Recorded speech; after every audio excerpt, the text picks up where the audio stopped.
Qui aimes-tu réellement? Une question qu'on ne se pose pas souvent, et pourtant, c'est à la base de l'humanité, l'amour. Sans amour, il n'y a pas de vie. On peut remarquer, par exemple, chez des amis qu'on a connus, de la famille, des connaissances parfois, et même lointaines, que lorsqu'il n'y a plus cette motivation, cette valorisation que peuvent avoir les proches, ou même pour soi-même, il n'y a plus cette envie de vivre.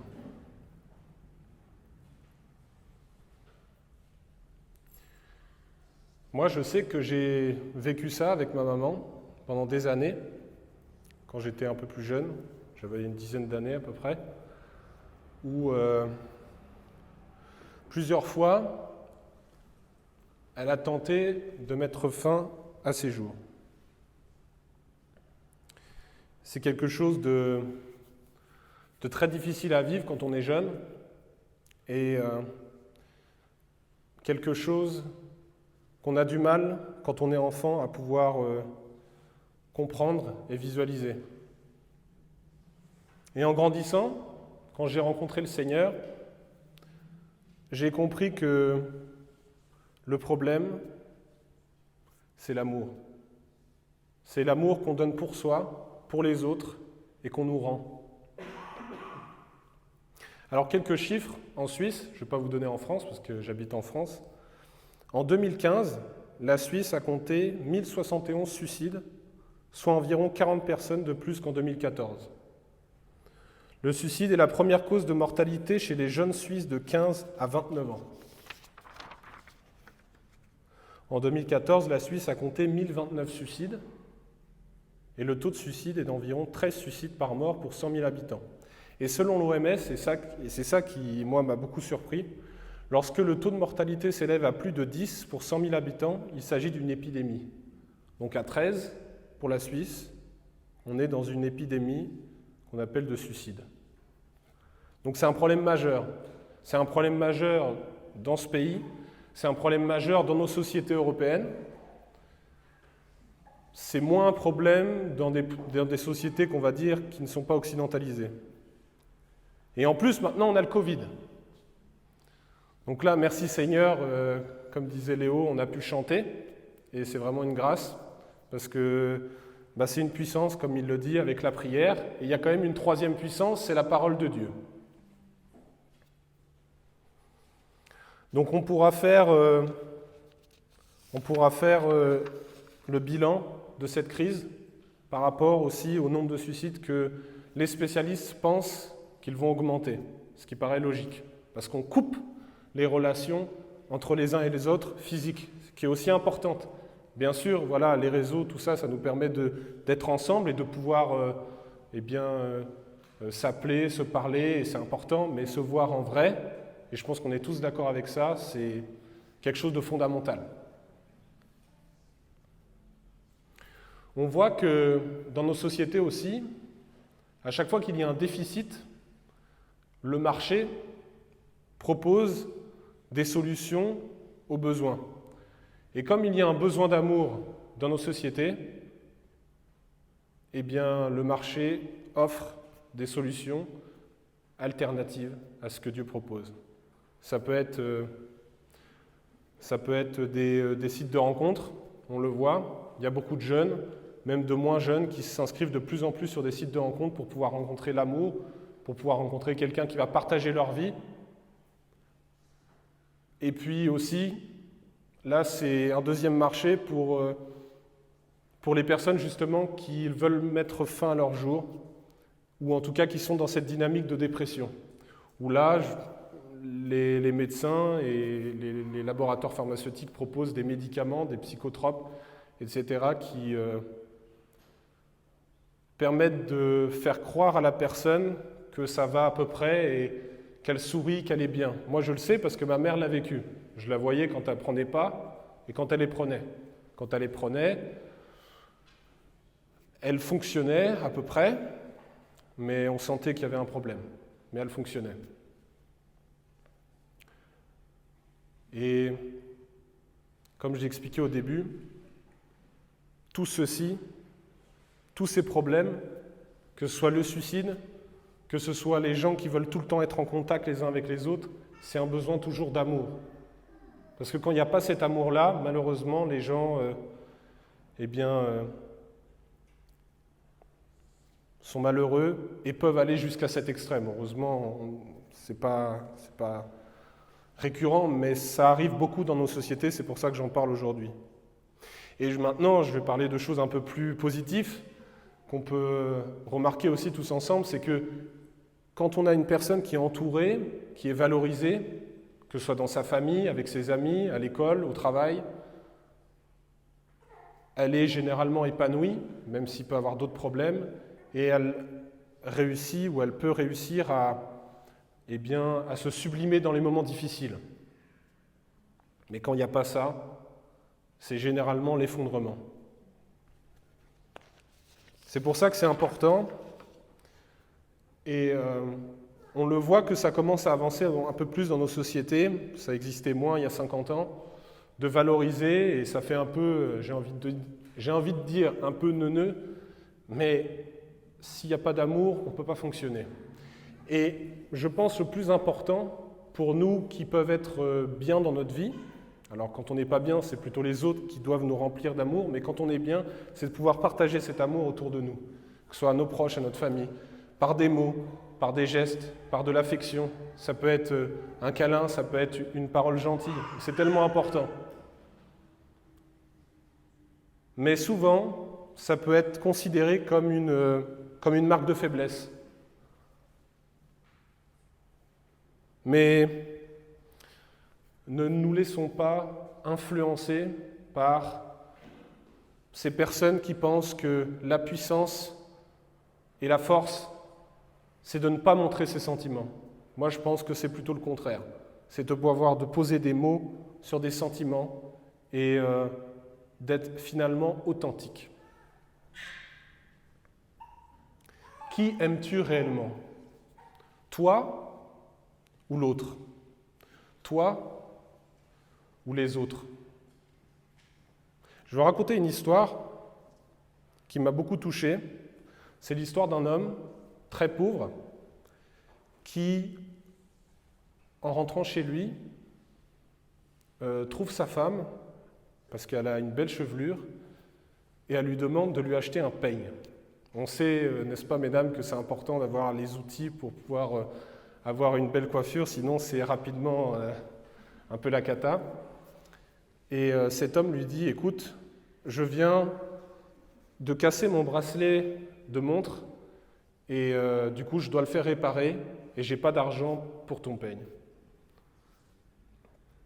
Alors la femme, voyant cette situation, elle ne dit rien parce qu'elle sait qu'il a besoin de l'heure pour se rendre au travail, etc. Et le lendemain, donc l'homme, après son travail, passe chez l'horloger et donne la montre à l'horloger et lui demande de lui donner des sous. Enfin, en gros, il la vend sa montre, abîmée. Et il rentre à la maison. Et là, quand il rentre, il aperçoit sa femme qui se lève.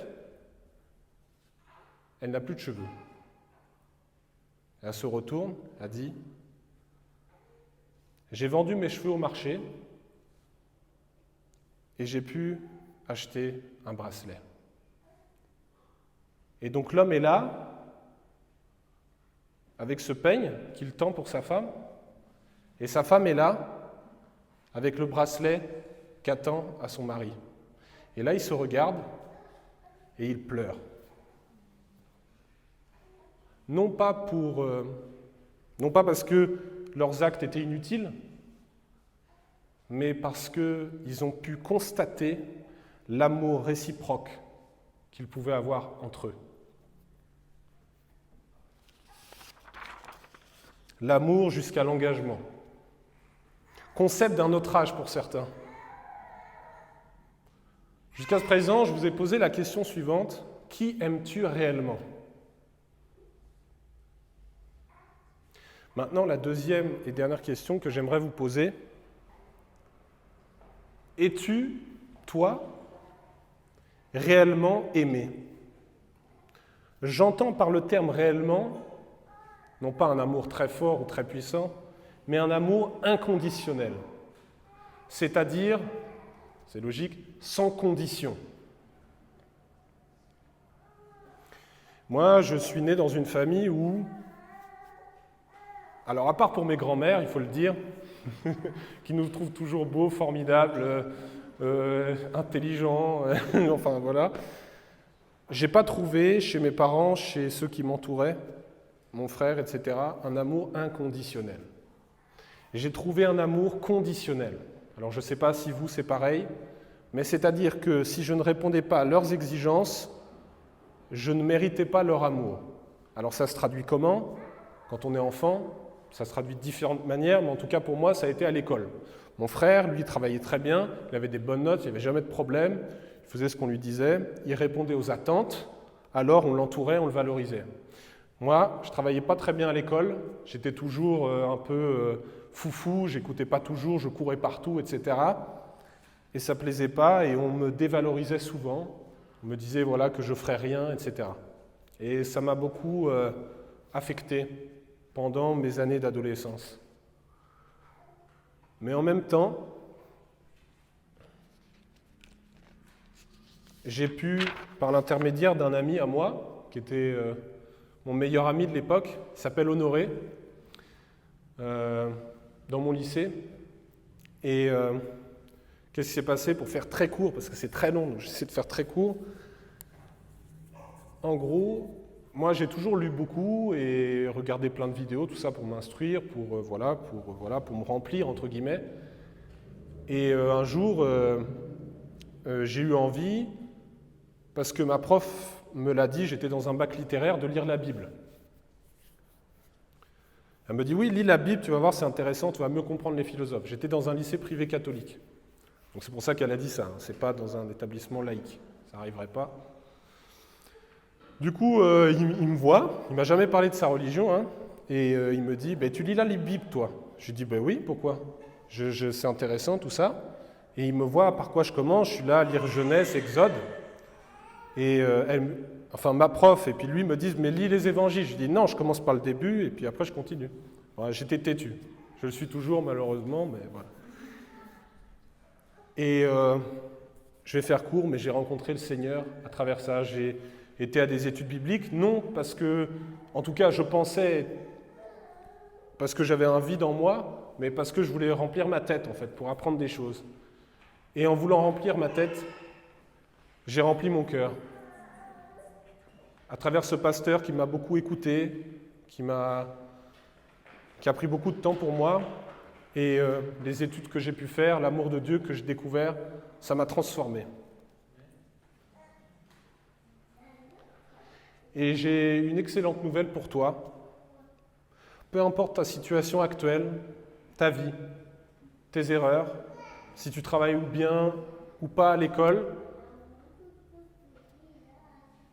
il y a quelqu'un qui t'aime depuis ta conception, le Seigneur. On voit cela dans un texte biblique, je vous invite à prendre si vous le souhaitez, mais je vais le lire, dans Jérémie 1, au verset 5.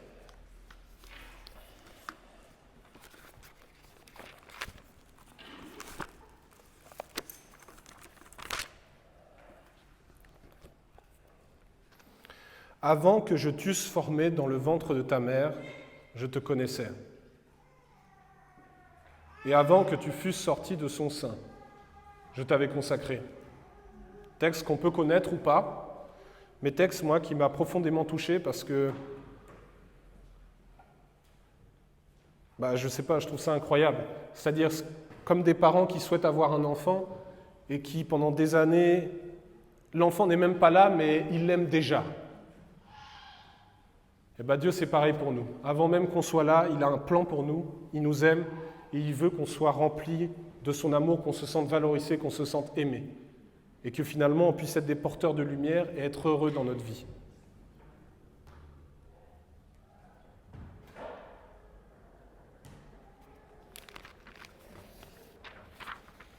Avant que je t'eusse formé de le ventre de ta mère, je te connaissais, et avant que tu fusses sorti de son sein, je t'avais consacré, c'est-à-dire mis à part. Hier, j'écoutais je ne sais pas si c'est un témoignage ou une étude, et c'était un homme qui parlait de ce texte-là, et il a dit quelque chose d'assez intéressant. Il a dit « Nous tous, les hommes, les femmes, les enfants, nous ne sommes pas exceptionnels. Nous ne sommes pas exceptionnels. » En revanche, il a dit « Par contre, on est unique aux yeux de Dieu. » Pourquoi il a dit ça? Parce qu'on n'est pas exceptionnel dans notre fonctionnement. J'entends un fonctionnement normal. On a besoin d'être aimé, on a besoin d'être valorisé, on a besoin de donner de l'amour et on a besoin d'être les uns avec les autres. En revanche, on est unique aux yeux de Dieu parce qu'il nous aime depuis avant même notre naissance et jusqu'à la fin.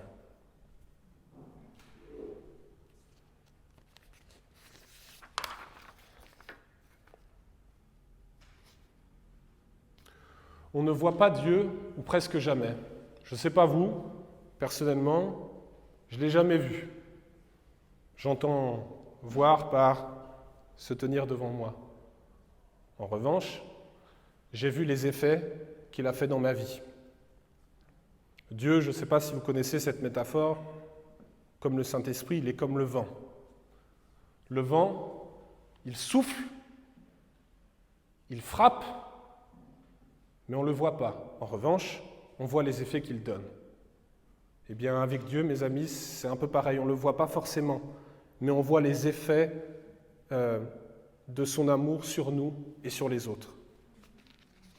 Alors, es-tu réellement aimé d'un amour inconditionnel aujourd'hui? Il n'y a que toi qui puisses répondre à cette question.